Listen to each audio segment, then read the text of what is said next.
All right. Today on The Breakthrough Effect, I'm talking with a gentleman by the name of Craig Ballantyne, known as the world's most disciplined man, who's about to shatter everything you think you know about discipline. While everybody else is busy ice bathing and joining the 5 a.m. club, Craig discovered a truth so powerful it transformed thousands of lives. That true discipline isn't about torturing yourself with extreme habits. It's about applying level 10 effort to your level 10 problems and ruthlessly saying no to everything else. As the author of the book, The Dark Side of Discipline, and creator of multiple 7-figure businesses, Craig doesn't just talk about discipline, he's engineered an entirely new operating system for achievement that works without suffering and sacrifice, the type that most gurus claim is necessary. Get ready for a breakthrough conversation that will expose the hidden forces that keep extraordinary people playing small. Please welcome Craig Ballantyne. Craig, thanks so much for joining me today. This is going to be a lot of fun. That was a great intro. Thank you. Dude, I'm so pumped for this conversation. I have read your book. I've followed you. I want to come out slinging on this one. Sure. You are pretty hot and heavy against kind of what I would call, I don't think you use this term from what I saw, but it's kind of what I call now like this hustle culture of like beating my chest. I'm yelling and screaming. We're doing these crazy, insane things. And you don't attack that, but you certainly call that out. How come people fall into this, and why is it so enticing for so many people? Oh, it's a great question. And so, this phone that we have is really this dangerous detour, and it provides so many opportunities for us on a daily basis as we open it up. And whether we're on a YouTube video or whether we're on an Instagram Explore page, we see somebody doing something that looks interesting. And there's something called mimetic desire in humans, in that when we see people with something or we see people doing something, it is our tribal nature to follow that, to follow the crowd, or to try and be part of the crowd. And, the old phrase when you and I were growing up was, they were keeping up with the Joneses. And, back in the day, it was, bigger house, bigger car, going into debt. These days, the keeping up with the Joneses is not so much about stuff. It is about doing hard things or doing things that look good on social media. And so everybody's one-upping each other. I make the joke a lot that, if you tell somebody that you ran a marathon 20 years ago, that was impressive. But now if you tell somebody you ran a marathon, they'd look at you with disgust and go, "Oh, do you even ultra marathon?" Like, and then the ultra marathoners, they got their chests out, and then they run into somebody who's done the Badwater ultra marathon, and the Badwater ultra marathoner just looks down on them with their nose. And it's just this peeing contest, that you can't win, but people are trying to their detriment, because the dark side of discipline is that you're pursuing good things, right? Exercise, lots of exercise, doing an ice bath, they're good things. It's not like you're sitting in front of your TV watching your 4th episode of Netflix with your 5th glass of wine and your 6th bag of chips. Like that's bad, but you're pursuing good things, but the good things are getting in the way of the great. And I know that people listening to this want to do great things. They want to write a book. They want to start a podcast. They want to start a side hustle. They want to escape the 9 to 5, whatever it is. There's greatness inside somebody. But you have a 3-hour morning routine, and then you have 7 more things on your checklist that have to be done. Where are you ever going to do the great things? That's the problem. I see you, 49 years old, family, business. Dude, you're in great shape, 6-pack abs. If I didn't know you, I would guess you were doing all of those things. You know what I'm saying? So you're clearly doing something, but yet, like, where's the line? Is it a fine line between like, I want to be great and I want to be a badass, and I want to I want to go crush it, which again are great. Hey, why not? Like, go get it. I think we're both for that. But like, where's that line where it's like, now I'm doing something unhealthy that's not even in alignment with who I am? Yeah, it's a great question. There's a couple ways to answer it. So I'll try and be quick on each. In that, first of all, the line that you have to pay the greatest attention to is your customized finish line in life, the race that you're running. And you have to step back. Most people will not do that because it requires thinking. It requires disconnecting from inputs and actually you stepping back and taking all the inputs you currently have in your brain, all the goals that you want to have, all the things, and just sitting there in silence and figuring yourself out. And you Hmm. figure yourself out and you go, this is the race that I need to run in my life. And when you do that, then it gives you, like, if you want to become a best-selling author, there are very specific things that you need to do. And there are a lot of things that sound nice to do, but don't need to be done.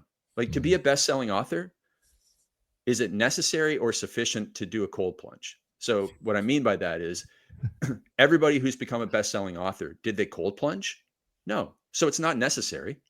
Now, it's nice. You can do it after you've written 1,000 or 2,000 words for your book. You can do whatever you want, but you Hmm. have to keep the main thing the main thing. So that's the most important thing, is to figure yourself out, figure out where you want to get to, and build a custom blueprint to get there. And then you can filter every decision through, does this move me closer to or further away from the main goals that I have in my Hmm. life?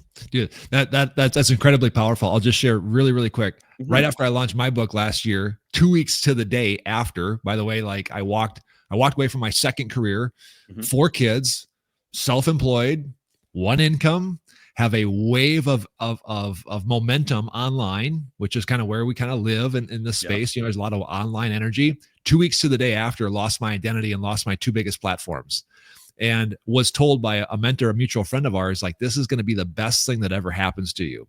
And I sat in that, and I'll tell you, and I'll spare you all the details. What that showed me was how much energy I was giving something that really wasn't producing the result that I wanted. So without two of my biggest platforms, like, I literally couldn't go and just like create, posts on Facebook and Instagram. I couldn't, because I didn't have them. And I Mm. got on the phone and I started actually solving problems and connecting with people, and have had an incredible first start to 2025, starting this year without these platforms. And that just really proved the point. When I heard you talk about this, I was like, that is so true. We give so much attention to things that really aren't producing the results that we want. What am I missing? And how could you expand on that? Well, so the second line, so you said there's like a fine line. And so the second line here, after we figured ourselves out, we know where our finish line is. That's very important to Mhm. know. The second line is where discipline goes from being a savior to you to where Mm. you become a servant of discipline. And what I mean is that for me personally, discipline was my savior when I was a binge drinker, when I had anxiety attacks, when I had very introverted tendencies that were holding me back in life.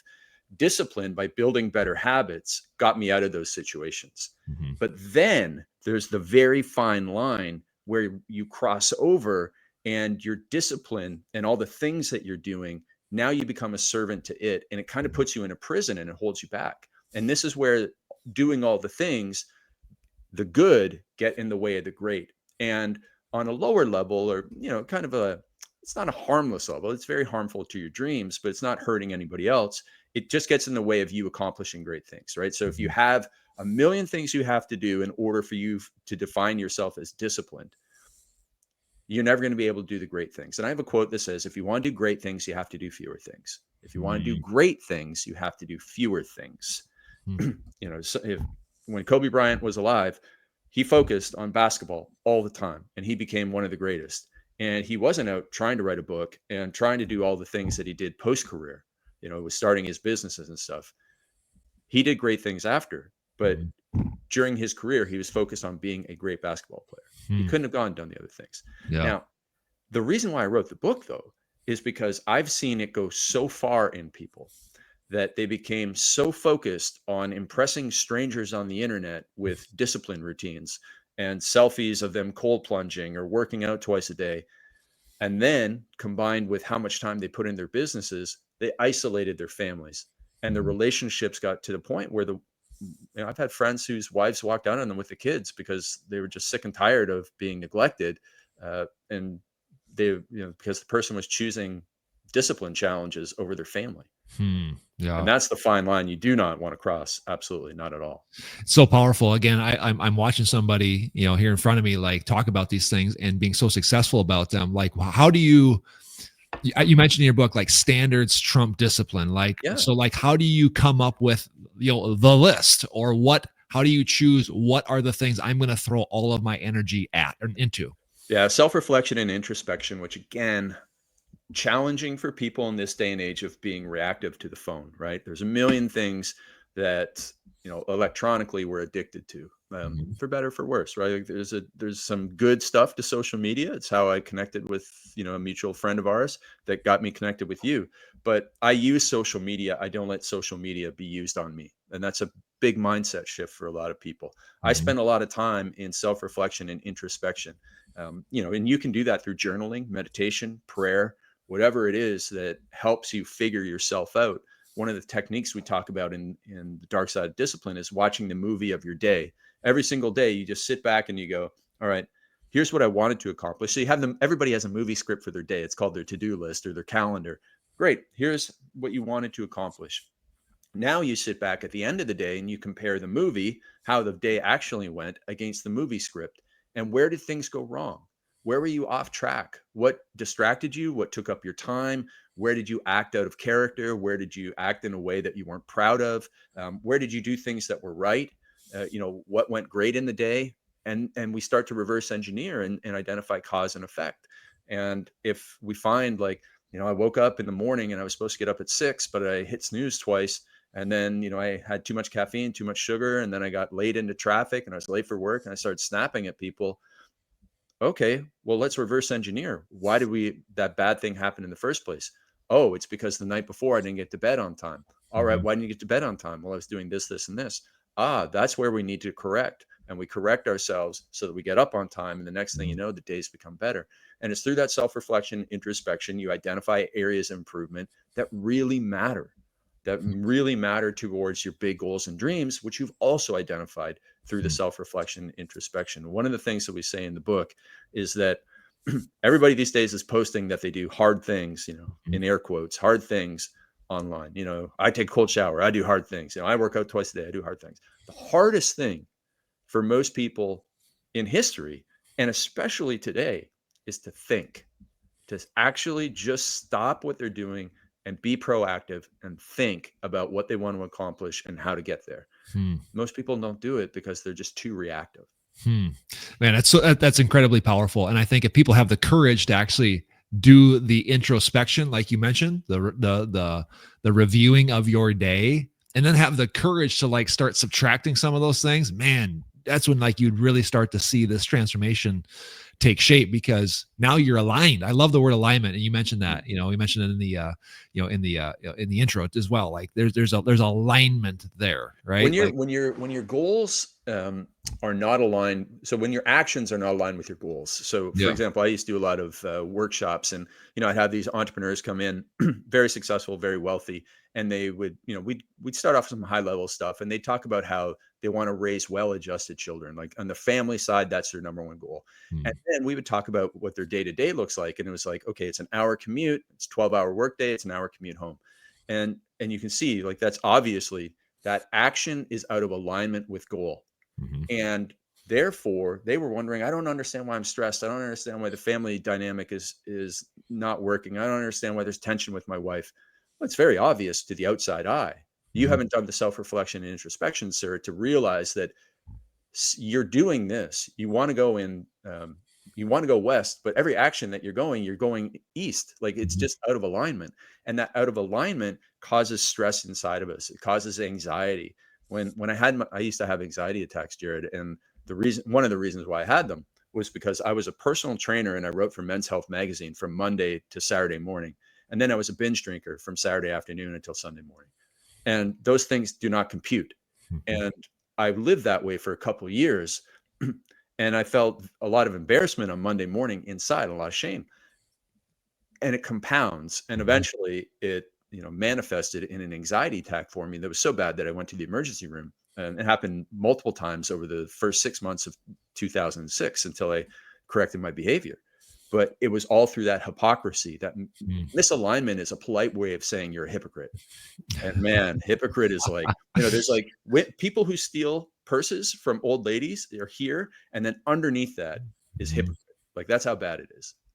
Yeah, and I think people are they're not doing it. They're not doing it to they're not doing it purposely. You find yourself in a rut. And to your point, like you find other people doing it online. So there's just this mentality, like I should be doing it as well. Oh, yeah. There was a quote in your book. I actually threw it on an Instagram story, not recently, but it's like, we don't have to punish ourselves. There doesn't have to be this so much pain in the pursuit of growing and expanding. How much, I mean, in your experience of helping people, like how much pain is actually brought on from ourselves that is just unnecessary? Well, quite a bit. And the example I use in the book is I talk about Charlie Munger. And for those people who don't know Charlie Munger, he passed away in 2023 at the age of 99.9 years old. He was a billionaire. He was the mentor to Warren Buffett. He was the guy who unlocked, Warren was really smart, but Charlie gave him the idea of how to invest properly in a way that, magnified Warren's money. And, they went on to help tens of thousands of people become millionaires. And I say that Charlie Munger was the world's most disciplined man. But, if everybody here anybody who's not driving a car right now, if you were to close your eyes and to think of somebody who represents the word discipline, it's not going to be Charlie Munger. You're going to think of some guy with a long beard and, tattoos across his chest and in an ice bath coming out with an ice pick or an axe or something. That's like what people think discipline is, like this hardcore suffering. But Charlie had everything that a man could want: money, power, and respect. Money, power, and respect. And yet Charlie didn't even exercise. He wouldn't do any of these things that people consider hardcore discipline today. Charlie had the discipline to think. Charlie had the discipline to know his race in life. Charlie had the discipline to be comfortable in his own skin. Charlie had the discipline to stay on track and not make mistakes. That's discipline. Knowing what you want in life and putting a level 10 effort into achieving it. And everything else is just entertainment. And I understand, like, if you want to be a bodybuilding competitor, you're going to have to suffer in the workouts. I get it. But that's just a short-term sacrifice. That's not long-term suffering. The guys who have had long-term suffering in my life, who are guys who have made catastrophic mistakes, like going so far in discipline challenges that they lost their wife and kids, that's suffering. That is the epitome of suffering. Not, ice baths you don't have to do this stuff. It's just entertainment. Such a powerful thing. I've had a chance to, help people kind of discover, their higher self and step into that. If you get down to the crux of really what they want, me included, it's at the top of my list. Who do I want to become at the end of this year? I want to be a person of peace. Like, I want to have peace. I want to know I'm doing what I should be doing. And I am like in full alignment with like who I was created to be. That's great. How do you do that? To your point, you got to know who the heck you are. And that's why, but then be disciplined in those areas, not based on, Joe Blow on the internet who thinks that this is what you should be doing. It's such a powerful concept if people can understand this, because you will then get the peace and you will get the alignment. You'll get it all. I think one of the secrets of life that I'm trying to share with people is that, I wouldn't say it's a minimalist approach, but it is a right things approach. Like, keep the main thing the main thing. And everybody loves to, quote essentialism, and they love to quote the main thing is the main thing. And they love to share that type of stuff. They love the idea of it. But when it comes to actually practicing it, they either don't like it or it's too hard for them. Right. It's very difficult for people to say no. And I think that's actually, that's a superpower, is being able to say no. It is one of the areas in which we need the most discipline in life. We need systems for saying no, because anybody listening, as you become more successful, as you get traction in what you're trying to accomplish on your path to greatness, you will have to say no more as you become more successful. And if you don't learn to say no more often, if you don't learn to say no, you will never become as successful as you want. And in one of my other books, this book called Perfect Week Formula, I talk about everybody needs to become the Nopra of their life. Who's the queen of saying no? It has to be Oprah. And I'm not saying, like, she's not a mean person in saying no. She is actually generous because she's saying no. Because if you think about it this way, Oprah has probably 1 billion people who'd love a minute of Oprah's time. Now, that's mathematically impossible to give 1 billion people a minute of your time. And if she did give everybody a minute of her time, she would have no time to go and do the great things that made her Oprah. So Mhm. it's this counterintuitive thing that actually, if you want to accomplish more, impact more people, help more people, have more income for yourself, you actually have to be no. And being selfish with your time is one of the most generous things that you can do. Hmm. Because when you're selfish with your time and you work on the things that have the greater impact, you can help more people than if you gave away your time Yeah. here, there, and everywhere. Yeah, okay, maybe you could help 10 people on a small scale, or you could help 10,000 people on a larger scale. Mhm. Obviously, the one that you want is the 10,000 on the larger scale, and it takes saying no. Hmm. So, such a powerful truth. I've asked people on this show, that have rubbed shoulders with very successful people. I've had a chance to rub shoulders with a lot of people that I would consider very successful, and that is an ongoing trait. They're hyper focused. They know exactly why they're here. They're focused on doing it. Obviously, there's leeway to the other things they have in their life, and maybe, I don't know, who knows, maybe they cross those lines that we talked about. But there is something to be said about that. There is something to be said about, like, I'm going to give this thing my max attention and pour into it when you have created the structures and the standards that you're talking about. I think, like, Mhm. if you can get all of those things encompassed together, you will have such a powerful life. Yeah, and the standards come out of building systems and that allow you to change your identity. And so, Mhm. we talk about in our book that, you can start off with a bit of motivation, but that's not going to go far. You can do some of these challenges, but that's not really going to change your life long term. And then discipline is really willpower, and it's grinding, and it's like, man, that's just not going to last forever. The Mhm. three big things that will really help people listening to this are building systems. So systems are where you're going to start to get exponential results from your work. And systems mean setting up processes that make the right actions automatic, such as setting a alarm on your phone at night. You set an alarm on your phone an hour before bed, and when that alarm goes off, you turn off your electronics. Now you have a better chance of getting to bed on time. That's one of the powerful systems. So simple, but powerful. Another Mhm. one is using something like the Opal app, which is an app that blocks you from going on your phone and accessing social media or other applications or your email, which then helps you focus. So Mhm. things like that are systems that give you results. And again, they make it so much easier to do the right thing. Once you've done that and you start to change your identity, you start to build the confidence, like, oh, I used to be a person who could never be on time. I was always late. Now, because I use systems, I'm starting to show up on time and showing up early. And now you then eventually shift to, I am the type of person who's always early. I Mhm. am never late to meetings because that's disrespectful to other people. That's an identity shift that comes out of your actions. Mhm. And then when you have that, you can ingrain it in a standard just by saying, with that phrase that I'm the type of person that does this, I'm the type of person that does this, here's how I operate. Just like this phone. Again, this phone beats us so many times because what does it have? It has a powerful operating system. Mhm. There's Yeah. rules by which this thing operates that allows it to do the marvelous things that it does.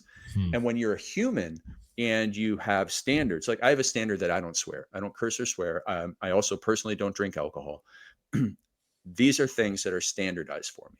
And so when you mentioned before that there was a line in the book the line is standards eat discipline for breakfast. Yep. And so let's talk about the drinking side, because I'm sure there's a lot of people who you'd probably be like, man, I should probably cut back on drinking a little bit. If I go into a bar with somebody and my standard is I do not drink alcohol, I'm just not the type of person who drinks alcohol. I used to be, but I'm not anymore. And I go into a bar with somebody who's like, yeah, I'm a social drinker. And, the place I went to a restaurant, really had the most amazing stocked bar I've ever seen in my life. And if I was the type of person who was a social drinker, I probably would have had a drink. And if I go into that bar with somebody who is that social drinker and they know they got a meeting tomorrow at 8 o'clock and they shouldn't have a drink, but oh my goodness, it looks really good. And oh, here's another friend of ours. And that friend of ours is peer pressuring both of us into having a drink. That person's relying on discipline to not have a drink. They're a social Mhm. drinker. They drink sometimes, and all they have is discipline. Meanwhile, me, I'm like, I can be here at this bar. I can have fun, but I am not the type of person who drinks alcohol because that is a standard that which I operate by every day. Yeah. There's no energy. Like I remember years and years went by with me having this internal argument about, should I drink? Should I not drink? I know what I got to do tomorrow. I'm going to feel tired, but I really want to. My gosh, it's exhausting. But when you have standards, it's not. I love it, because I think that what you're suggesting is if I can implement the standards, then the identity comes through that. I've also heard it said, like, I can make the decision, my identities change, and therefore my habits change. Right. You're kind of getting to the same point and the same, just from a different angle, or maybe two sides of the same coin, perhaps. It is the same thing. And, I think it's like kind of arguing the chicken or the egg, which thing came first. But, the standards can be the one thing that is, I know for sure, is sometimes people need systems and it takes a long time. Like, it took me a long time to stop being a binge drinker, but I've helped men quit pornography overnight simply by saying, listen, man, I know that you're an honorable man. You're a family man. You're not the type of person who uses pornography. And that switch flipped. They didn't need to set up systems, right? Like, they were a user, and then all of a sudden they weren't a user for years. And they haven't been a user for years, simply because we changed their standard, and the standard changed overnight. The standard didn't even have to, the identity didn't have to be changed. The systems didn't have to be built. It was just somebody set a brand new standard for their life and said, yep, because the standard is a core value. And, if anybody's done any business work around core values, like, the core values are not flexible. They are rigid standards. This is how we operate, period. And when you have that in place, you get rid of a lot of the decision fatigue, right? It's like the classic Steve Jobs wore the black turtleneck to every presentation. Why? Not because he thought he looked great in a black turtleneck. He probably wasn't like impressing the ladies, but he didn't have to think, well, last time I wore the pink shirt, and oh my gosh, this time I have to top that. What am I going to wear? No, he wanted to take his energy and put it into the presentation, not into what the heck am I going to wear for this thing. But again, super powerful, because there's people out there who are trying to take their life to the next level. And to your point, I either need to change my identity and decide I'm somebody different, or implement a new system, and you can get a new standard and you implement the system and you can get there the same way. I think that's phenomenal advice. But there's one thing more powerful than all that. Would you like to know? Yeah, absolutely. You had me hanging for a second. It's people. So it's the third part of there's a part of the book called The Effortless Discipline Systems, and it's elimination, preparation, and connection. And connection is the most important part of anybody changing anything in their life. And connection is referred to as accountability. So if, the old Jim Rohn quote is true, you're the average of the 5 people you spend the most time with. And research shows this. Like, if you spend all your time with overweight people, eventually you're going to gain weight. If you spend time with cigarette smokers, you're probably going to become a cigarette smoker. If you spend time with people that don't drink, it's very easy for you not to drink.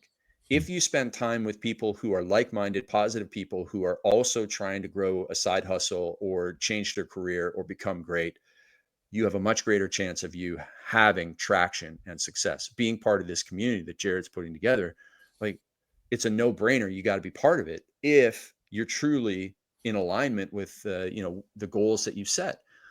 And so the power of connection, the power of being around people that you aspire to be like, the power of being around people who have what you want in life, whether it is a relationship or whether it's monetary success or morals and ethics, like, whoever you spend your time with, you are going to become that type of person. So you have to choose that very, very carefully, because the flip side is true. When I was a young man, I spent a lot of time with binge drinkers. What was I supported on? I was supported on being a binge drinker. Well, that's not very helpful. So I had to then go and find people who did not drink. And now the majority of my best friends are not even social drinkers. And we have a great time in life. We have tons of friends. We have great experiences. Just doesn't include alcohol. And that's easier to do than ever.